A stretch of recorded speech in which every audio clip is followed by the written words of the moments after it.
Okay, let's try to pick up from where we left off last time.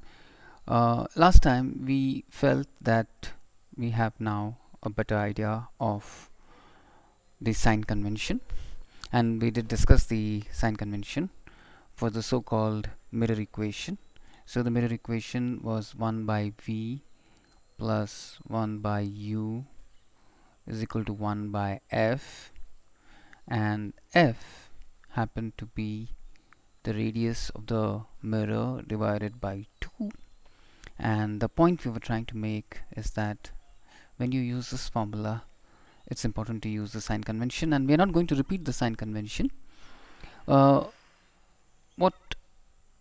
we repeat one important fact though, that all you need for proving this is the law of reflection of light. That's the law of physics and a little bit of geometry, which we will study after you learn some trigonometry. And then the main conclusion we drew from this was that if I keep the mirror like this, and let's say this is a concave mirror, I could also draw a convex mirror, and if I draw a ray of light which is parallel to the so-called axis which passes through the optical center and the center of the mirror, then it gets reflected and it passes through the focus, which happens to be at the center, and which happens to be the midpoint between C and O, and then the rays come like this. So this is the incident ray and this is the reflected ray, okay, and this is the mirror. So the point we're trying to make is that if I'm able to predict a few rays, we'll probably be able to also predict what kind of images or what we will see in these mirrors. Now, before I go ahead, I just like to say that there are some more rays which are easy to predict after reflection, and this is simply by the law of reflection. Okay, so let us also make a quick list of that.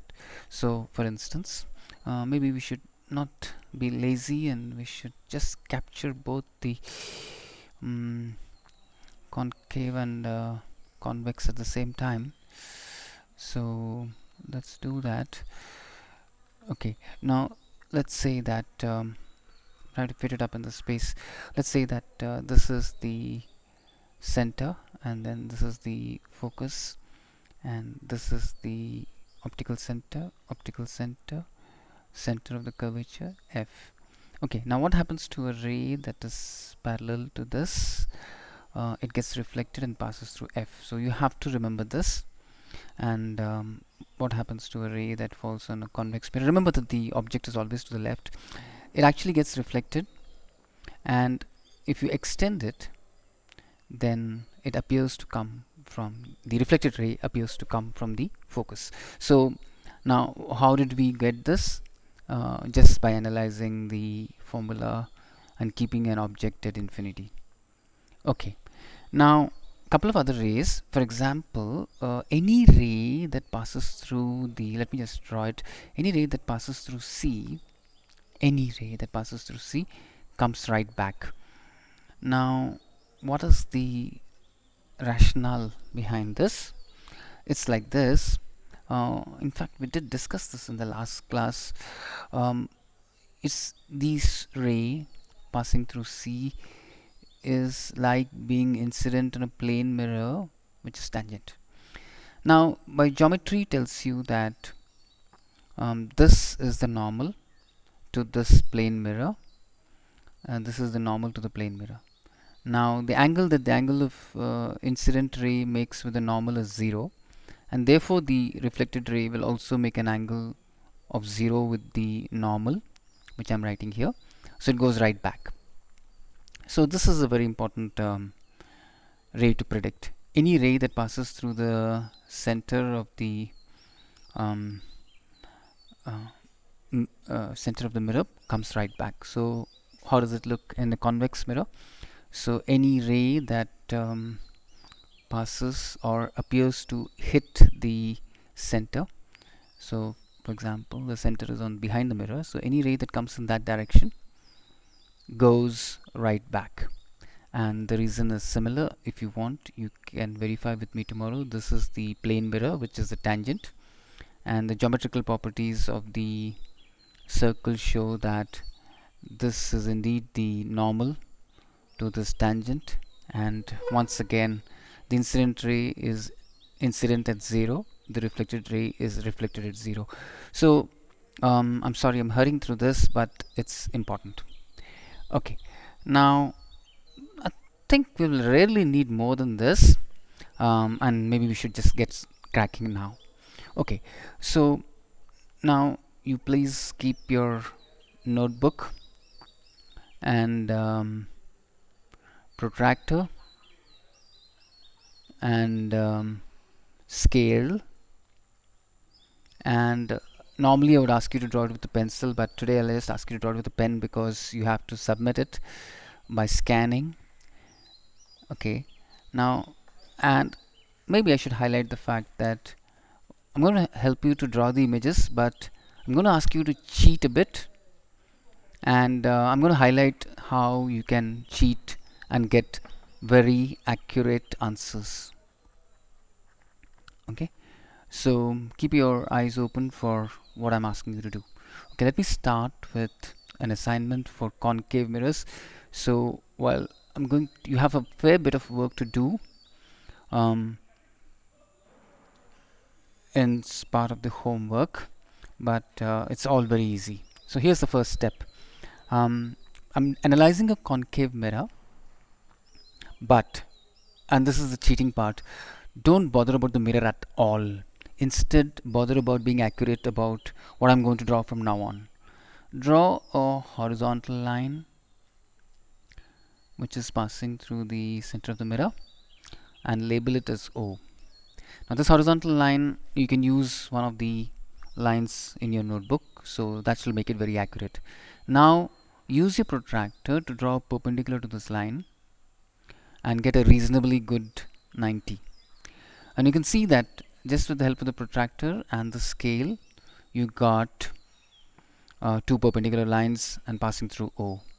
Now let's say I have a problem where that fellow is asking us to analyze a mirror with radius equal to 20 centimeter. Now mind you, this may not be so easy because 20 centimeters will not fit into your notebook, so we've got to scale it down. Now you have to make a choice. You could scale it down to 10 centimeters if you think you can manage in your notebook, and the worst case of course is scale it down to 5 centimeters. So you're scaling it by a factor of 4. So 20 centimeters now becomes 5 centimeters. So use your scale to mark off the center at a distance of 5 centimeters from O. And now you can see that so far things are pretty accurate. Okay, now you have to mark off the midpoint here, which also can be done with the help of a scale fairly accurately, and all of a sudden you have the optical center, the focus, and the center all neatly and accurate. And remember, you're scaling down by a factor of 4. Now somebody tells us that I have an object, let's say of height equal to 8 centimeters. So now I could do, and the object is always to the left of the mirror, so maybe the object is between C and F.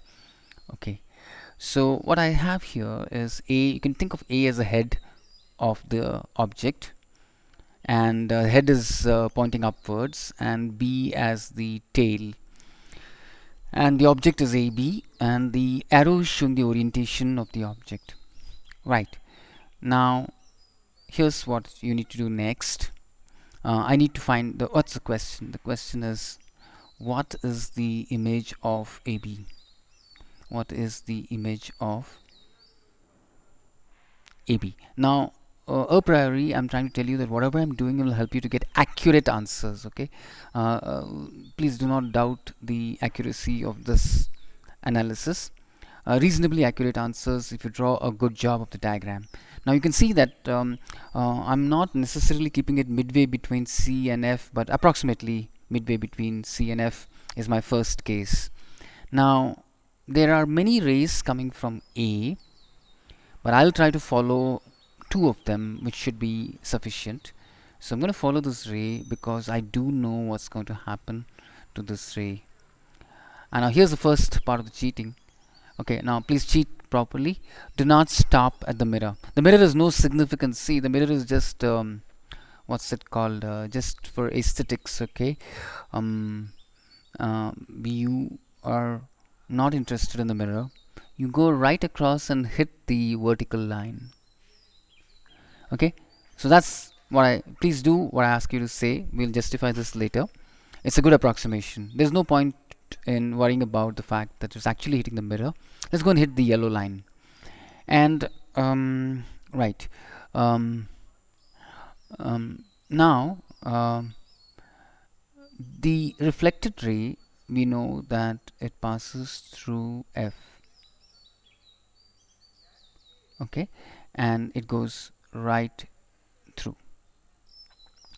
So this is the incident ray, and this is the reflected ray. This is the incident ray 1, and this is the reflected ray 1. Okay, now we need to get one more ray starting from A, and perhaps we could choose. Actually, we have multiple options for this ray, and I'll do one option right now. The other option is interesting, okay, and it's fun actually, and I want you to do it. But let me choose this. Let me choose this for the timing because this is quite easy. And by the way, I just want to highlight the fact that while drawing this ray, you'll have to use some judgment. Okay, your ray should be parallel to this line CO, and just you're using a scale, so maybe you can manage it reasonably good parallel line just by your sense of placing the scale, and just go ahead and see how good it is. So this part requires you to be a little slow. Just convince yourself that your scale is parallel to this line CO, and it goes the reflected ray, of course, is very easy. The point I'm trying to make is, if you keep your scale, you have a scale straight edge, and if you keep these 2 points under your attention. Which 2 points? I'm talking about this point on the vertical line and this point on the focus, and these 2 points should help you to draw the R1 very easily. And so you got now the drawing as I've drawn. Now I'm going to give you 2 options for the next one. Keep your scale between, keep using the blue dots, keep your scale between this point and this point, and you can get this next incident ray very easily, I2. And the reflected ray, 1 minute, let's cheat again. Let's go all the way till this point. Okay, so now start from here and draw the reflected ray parallel to the line CO. Okay, so here you go. This is the reflected ray, and we've discussed this now lots of times. If you think that the eye is here, then the eye thinks that there's something at this point. There's something at this point, and that happens to be the image of A. These are the rays coming from A. So now once you get that point, I would suggest you go ahead and draw a straight line like this. What I mean by straight line is just start at this point. And go vertically upwards, and wherever you hit, that will be the image of B, and this will be the image of A. And since now A is the head, we will point towards the head by an arrow like this. Okay, so now what you see is what was pointing upwards in the object is now pointing downwards in the image, and we are done. Now this particular diagram has got the image as inverted. Image is inverted, and I think you understand why. It's pointing downwards, and I want further description of the image. This is the first description of the image. Here's the second point, important point about the image, which is the image appear. I'm assuming that you will draw it very accurately. Image is beyond C. Okay, beyond C. So this is giving the position of the image. But there's a third important observation, and now I'm going to leave it to you to draw the diagram and figure out yourself, because I'm insisting that you'll get accurate answers. Image is, well, you please figure out what is right. It could either be enlarged, or it could be same size, or it could be shrunk. Okay, so just see which one is right. I'm not sure about this, and I expect you to measure. Okay, now how do you decide on the answer? By actual measurement. Okay, so please go through this particular slide and all the instructions I've given, and what we're doing is something called concave mirror. So let me just go ahead and give you the work to be done, and I want the work to be done by you before tomorrow's class. So this is the two lines which you're supposed to draw with the origin, and you know how to locate C, you know how to locate F. Now kindly complete the assignment, repeat the same story for an object exactly at C. Now this is 2 centimeters, this is Mr. A and Mr. B. This is one assignment, and another assignment is keep the object a few distance away from C. So this is an object beyond C. And now complete the image formation, and try to make a table where you're giving me information on in this following form: when object is between what should I say, between C and F, image is between or beyond. Okay, please, this is the first point. Second point, image is erect slash inverted, and the third point is enlarged, same size slash shrunk. So you have this is what this is the case 1, and you have to fill in this information that I want. And you also, case 2 is object is at C, and I want the image specifications exactly like the previous. And case 3, object is beyond C, and what is the nature of the image. So I want you to give this information to me tomorrow when we meet up. But we're still not done with the concave mirror. There is 2 beautiful cases which I want you to do. Okay, and I shall now proceed to tell you how to do the 2 more interesting cases, and it goes like this. So maybe I'll just go to the next page. Now this is truly interesting. I shall do it on my own. So again, the mirror is purely cosmetic. It's of no significance whatsoever, because we're going to cheat and you must cheat here to get your accurate answers. Now this is your y-axis, this is your origin, this is your x-axis. This time I'm going to keep my object in between F and O, and you're going to get a pleasant surprise. Maybe I shall not do it, and I shall want you to try it on your own. So here's my suggestion. Let's actually do this one, and okay, so here it is. Please do this. You should find it easy actually. So there's the ray, and it goes through the focus. This far we are okay,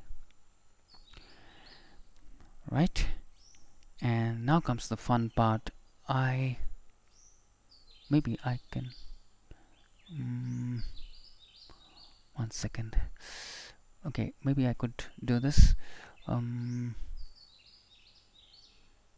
There is a ray that is coming. Okay, I'm just putting a dotted line here. Okay, so this ray coming like this. Okay, I see again cheating here. I'm reaching the yellow line, and then it goes back parallel, right? Okay, parallel. Okay, here you go. So this is a valid ray. Now you see that what you see is the reflected ray, in this case R2,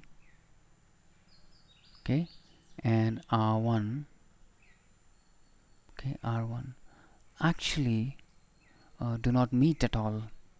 I don't know whether it's obvious to you, but keep your eye on R1 and R2, and what you realize is that they do not meet on this side at all. They do not meet on to the left. So let's see if there is an eye here, eyeball here. Okay, now the eye thinks that these rays, okay, what are the two rays? Talking about the two reflected rays, and this reflected ray, this one and this one, appear to be coming from here, and therefore the image of A, B is actually going to be here, A dash, B dash. Okay, and now I leave it to you to describe the image, but you could, I'm sure you could do it with another ray as well. Maybe okay, I can just draw it for you and you can verify it for yourself. I'll use a similar idea, a ray passing through C, and you can use your scale, and through A. Okay, now this is a real ray which starts at A and hits the mirror, the yellow line, goes right back. Now here's the fun part. It goes right back. Okay, so now it just goes as a reflected ray into the eye. Now once again, a very pleasant surprise for you. Use your scale to verify this, and you will be happy to note that when you actually use your scale and see where it's coming from, it's actually coming from A. So that's a very nice verification of the kind of things we are doing, and also the fact that you will get these things pretty accurately. Okay, so here maybe I'll give the answer this time. The image is clearly erect. Now it's behind the mirror, and therefore it's virtual, and the rays actually never meet at A dash.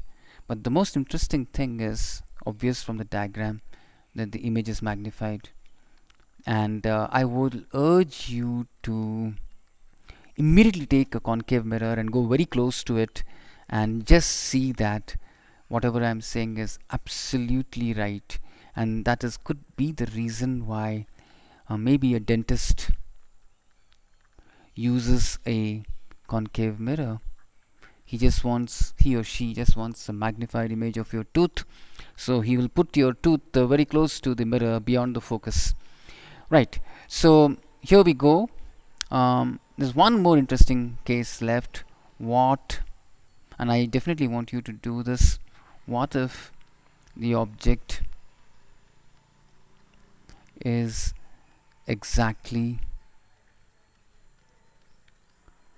at the focus?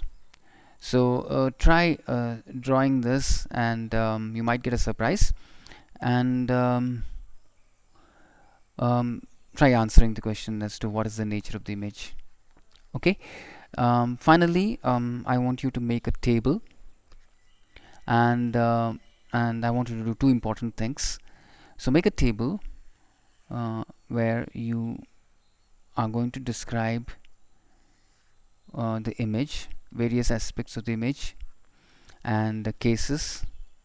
And the case 1 is object between F and O. That's the one that I did. Case 2 is object between, okay, object at F. Then case 3 is between C and F. Case 4 is at C, and case 5 is beyond C. Okay, do all of these and describe the image. And having done this, please compare this table with the table in any good book, and you'll probably be absolutely right. And but there's one more thing I want you to do, and that is now go back to the video of experiments with the concave mirror. Please do this, experiments with concave mirror. It's a very beautiful video that I've sent you. Go back there and verify your predictions, which you are now doing with your ray diagrams. So just verify your predictions via an experiment. If you can do the experiment yourself, great. Otherwise, you can go back to the video and see whether you see what you have predicted. Now we'll repeat the whole story for a convex mirror, but the convex mirror is not as was as interesting as the concave mirror. So, but nevertheless, it is interesting. And we'll do this in our next lesson. But tomorrow, when you come for your discussion, we're going to discuss whatever we did in this lesson about the concave mirror, and you can ask me your doubts, and you can also have any good observations. For now, this lesson is over. Goodbye.